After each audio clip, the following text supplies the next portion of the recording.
نحمده ونصلي على رسول الكريم وبعد اعوذ باللہ من الشیطان الرجیم بسم اللہ الرحمن الرحیم وقل رب زدنی علما وقال تعالی وَلَقَدْ آتَيْنَا دَاوُودَ وَسُلَيْمَانَ عِلْمًا قال النبي صلی اللہ علیہ وسلم طلب العلم فریضۃ علی کل مسلم وقال علیہ الصلاۃ والسلام اللہم انی اسألک علما نافعا واعوذ بک من علم لا ينفع۔ محترم ذمہ داران Iqra Islamic and English medium school Kadapa, میرے بزرگوں، دوستوں، اسلامی مائیں اور بہنیں، السلام علیکم ورحمۃ اللہ وبرکاتہ۔ سب سے پہلے میں اللہ کا شکر بجا لاتا ہوں جس کے فضل و کرم سے آج ہم لوگ Iqra Islamic and English medium school کے 5ویں سالانہ اجلاس میں شریک ہیں۔ اللہ کرے کہ ہمارا یہ جمع ہونا ایک نیک مقصد کے لیے ہو اور اس میں امت کے لیے بہتری ہو، فائدہ ہو۔ میں اس اقرا اسلامک اسکول کے منتظمین، اساتذہ، ذمہ داران اور اس کے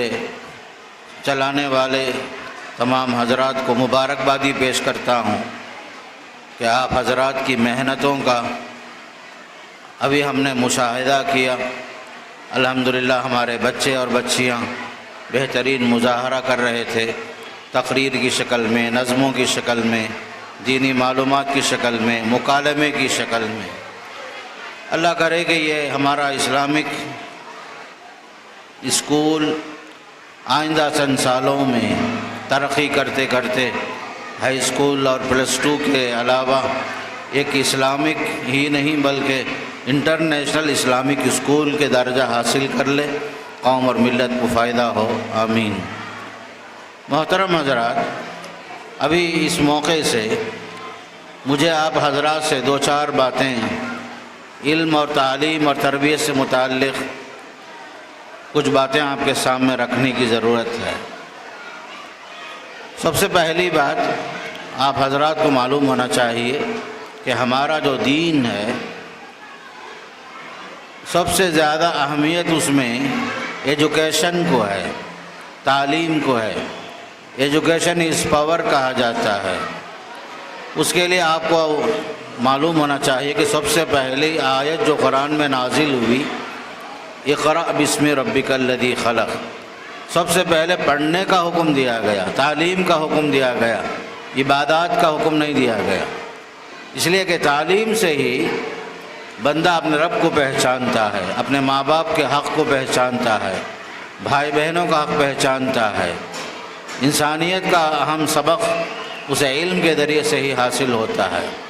اگر علم نہ ہو تو انسان جو ہے مخلوقات میں سے جو اشرف المخلوق کا جو درجہ ہے اس درجے سے نیچے اتر جاتا ہے۔ اسی لیے قرآن مجید میں سب سے پہلی آیت جو نازل ہوئی اقرا سے ہوئی، تعلیم حاصل کرو، پڑھو، اپنے رب کے نام سے پڑھو جس نے پیدا کیا ہے۔ اور آپ کو جو دعا سکھائی گئی وقل رب زدنی علما، آپ کہیے کہ پروردگار مجھے علم میں اضافہ فرما۔ خود حضرت داؤد اور سلیمان علیہ السلام کو جو اللہ تعالیٰ نے بہت ساری نعمتوں سے نوازا، سب سے اہم چیز جسے قرآن بطور تذکرہ، بطور نعمت کے بیان کرتا ہے، وَلَقَدْ آتَيْنَا دَاوُودَ وَسُلَيْمَانَ عِلْمًا، ہم نے حضرت داؤد اور سلیمان جو وقت کے نبی بھی تھے، بادشاہ بھی تھے، لیکن اس کے باوجود فرماتا ہے کہ ہم نے انہیں علم سے نوازا۔ احادیث میں آپ صلی اللہ علیہ وسلم نے فرمایا کہ طلب العلم فریضۃ علی کل مسلم، علم حاصل کرنا ہر مسلمان پر فرض ہے فرمایا۔ لیکن علم کے ساتھ ساتھ آپ صلی اللہ علیہ وسلم کی دعا یہ ہوتی تھی، اللہم انی اسألک علما نافعا، مجھے علم سے وہ علم چاہیے جو انسانیت کے لیے نفع بخش ہو۔ اے اللہ میں تجھ سے وہ علم مانگتا ہوں جو نفع بخش ہو، اور میں پناہ مانگتا ہوں ایسے علم سے جو نفع نہ دے، انسانیت کے حق میں مفید نہ ہو۔ آج کے زمانے میں سب سے اہم چیز خاص کر مسلم قوم کے لیے، امت مسلمہ کے لیے تعلیم ہی ہے، اور یہ چیز خاص کر آج کے زمانے میں ہماری ترقی کے لیے سب سے اہم ذریعہ ہے۔ بلکہ ہندوستان میں ہمیں عزت کے ساتھ جینے کے لیے، اپنا حقوق حاصل کرنے کے لیے، اس سرزمین کے معزز باشندے کی حیثیت سے جینے کے لیے بھی ایجوکیشن کی ضرورت ہے، تعلیم کی ضرورت ہے۔ میں ان لوگوں کو مبارکبادی پیش کرتا ہوں جنہوں نے 5 سال پہلے بلکہ 2016 میں اقرا اسلامک اسکول کے نام سے قائم کیا، اور امت کے لیے تقریباً موجودہ سلیبس کے اندر 70% نصاب کی کتابیں رکھ کر کے باقی 30% اسلامیات کو شامل کیا، تاکہ بچے جو ہیں ہمارے دین اور دنیا دونوں حاصل کر سکیں۔ آج کی ضرورت جو ہے صرف دین نہیں ہے، ساتھ ساتھ دنیا بھی ہے، اور اسلام ہمیں سکھاتا ہے کہ اس دنیا میں دونوں چیزیں مطلوب ہیں،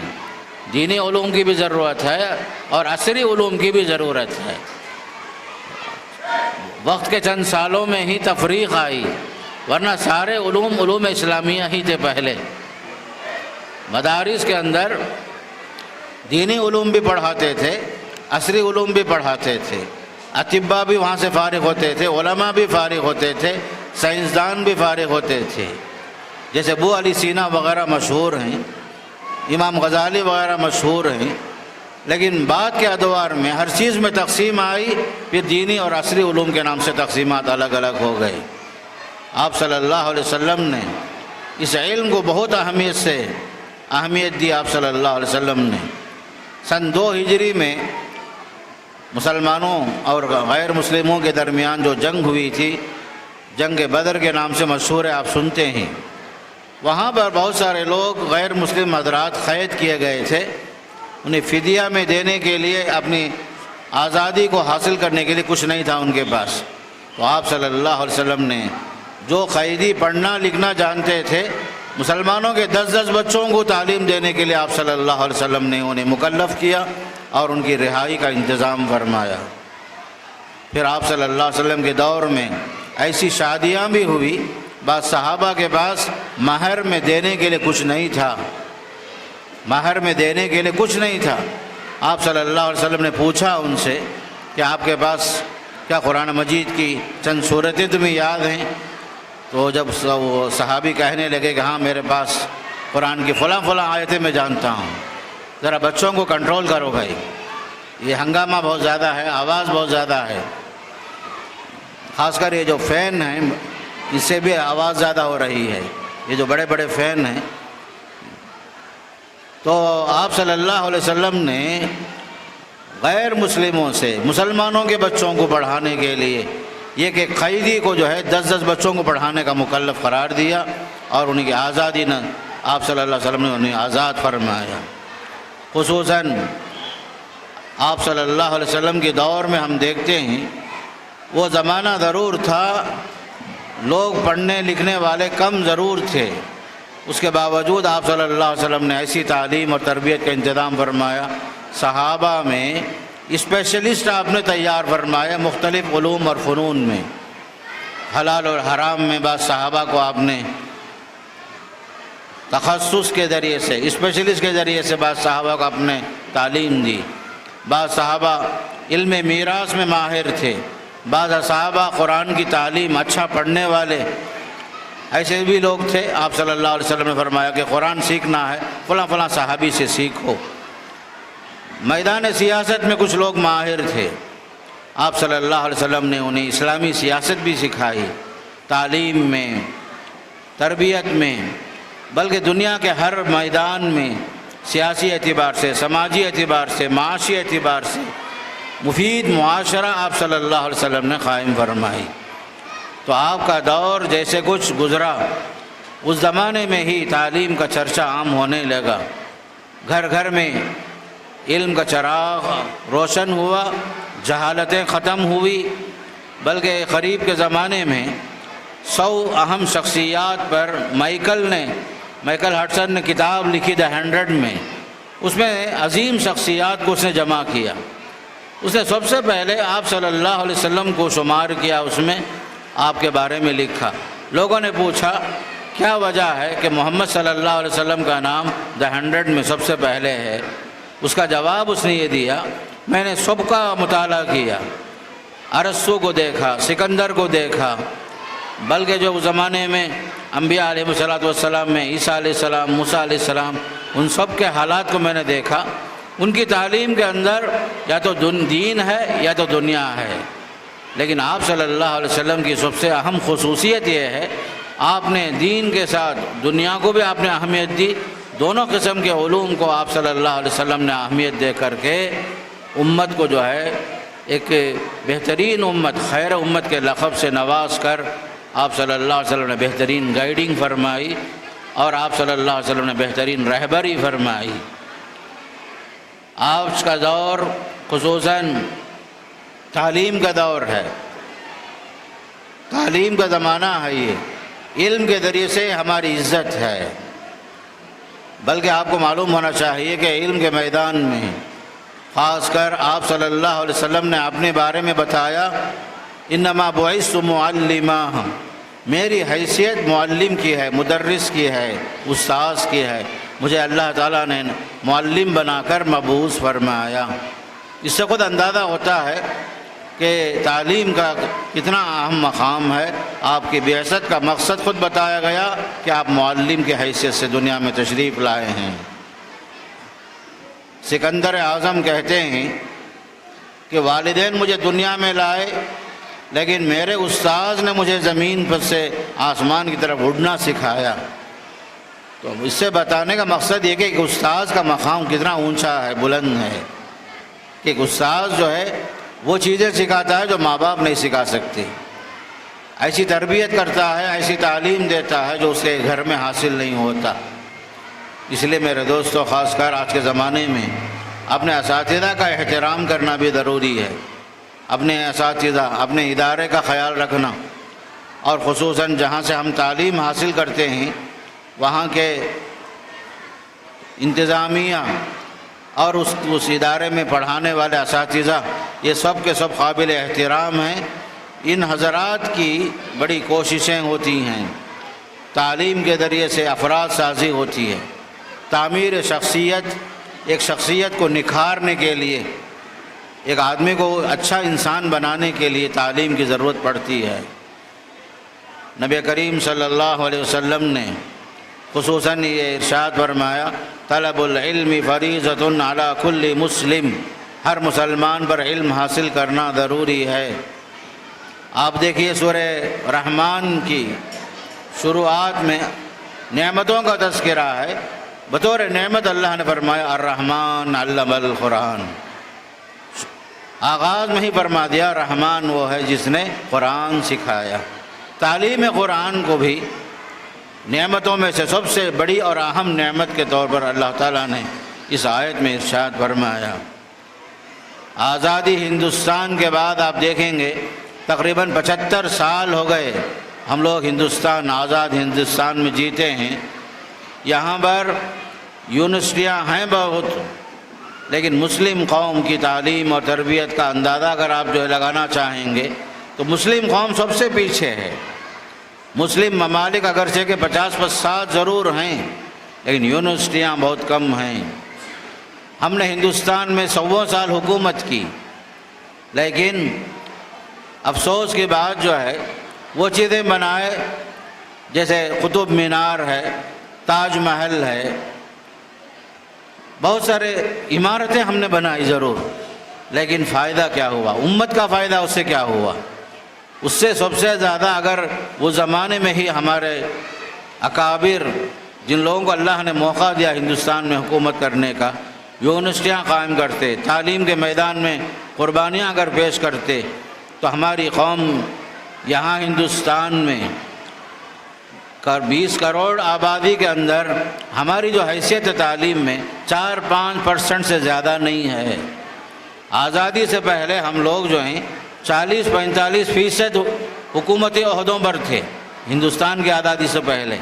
لیکن ہندوستان آزاد ہونے کے بعد اگر ہماری حیثیت تلاش کریں گے حکومت کے مختلف عہدوں میں، اداروں میں 4-5% سے بڑھ کر نہیں ہے، حالانکہ ہماری آبادی 20 کروڑ سے بڑھ کر ہے ہندوستان میں، مسلمان 20% سے بڑھ کر بھی ہیں، اس کے باوجود ہماری قوم تعلیم میں پیچھے ہے میرے دوستو۔ اسی وجہ سے ہندوستان میں جو اہم عہدے ہیں IAS یا IPS وغیرہ بڑے سے بڑے عہدے میں، وہاں تک پہنچنے کے لیے ضروری ہے کہ ہمارے پاس ڈگریاں ہوں۔ آج کا زمانہ جو ڈگریوں کا ہے، تعلیم کا ہے، نیٹ ایگزام میں پاس ہوں، نیٹ ایگزام میں ہمارے بچے آگے بڑھیں۔ قریب میں سول سروس کے امتحانات ہوئے، ہزاروں طلبہ اس میں شریک ہوئے، لیکن مسلم طلبہ جو کامیاب ہوئے 30/3 یا 30/4 مسلم طلبہ کامیابی حاصل کیے، یہ ہمارے واسطے افسوس کی بات ہے۔ ہمارے بچے جو ہیں تعلیم کے میدان میں آگے بڑھیں، سستی نہ کریں۔ اگرچہ کہ ہمارے آبا و اجداد نے ہندوستان میں حکومت کی، لیکن ہمارا زمانہ اب جو ہے وہ حاکمانہ نہیں ہے، بلکہ ہمیں جو ہے محکوم بن کر زندگی گزارنے کی ضرورت پڑ رہی ہے۔ دوبارہ ہمیں اپنی حیثیت کو پانے کے لیے، دوبارہ اپنا مقام حاصل اور کرنے کے لیے ضروری ہے کہ تعلیم کے میدان میں ہم آگے بڑھیں، کامیابی حاصل کریں۔ اس لیے کہ یہ جو بڑے بڑے اہم مناصب ہیں، عہدے ہیں، ہندوستان بلکہ ملک کا باغ ڈور انہی کے ہاتھ میں ہے۔ میں آپ کو شروع میں بتایا، شریعت ہر اس علم کو اہمیت کی نظر سے دیکھتی ہے جو نفع بخش علم ہو، علم میں انسانیت کا فائدہ ہو، قوم کا فائدہ ہو، ٹیکنالوجی ہو، قوم کے لیے جو بھی ہم علمی میدان میں ترقیاں کریں گے جس سے انسانیت کو اگر فائدہ پہنچتا ہے تو یہ بھی ایک عبادت ہے میرے دوستو۔ دنیا جو ہے تعلیم کے میدان میں آگے تو بڑھی، لیکن نتیجہ یہ ہوا جس تیزی کے ساتھ ہم آگے بڑھ رہے ہیں تعلیم میں، ٹیکنالوجی میں، بربادی بھی اسی انداز سے تیزی کے ساتھ آ رہی ہے۔ انسان کو انسان ختم کرنے کے لیے، حکومتوں کو تباہ کرنے کے لیے اپنی ٹیکنالوجی کا استعمال کرتا ہے، قوم اور ملت کا فائدہ ہو یا نہ ہو، لیکن انسان آج کے زمانے میں علم کو جو ہے اس نے کیا سمجھ لیا، برتری کا ذریعہ سمجھ لیا کہ ہر لحاظ سے میں آگے ہوں، ہر لحاظ سے میں سب سے آگے بڑھ جاؤں۔ قریب میں رپورٹ آئی، ترکی میں جو زلزلہ آیا، ترکی ہو، شام ہو، اردن وغیرہ میں جو زلزلہ آیا تھا، اس پر بحث چل رہی تھی، یہ زلزلہ جو ہے قدرتی ہے یا مصنوعی ہے۔ بعض حضرات نے یہاں تک بتایا کہ یہ چیز جو ہے خاص کر کے ہار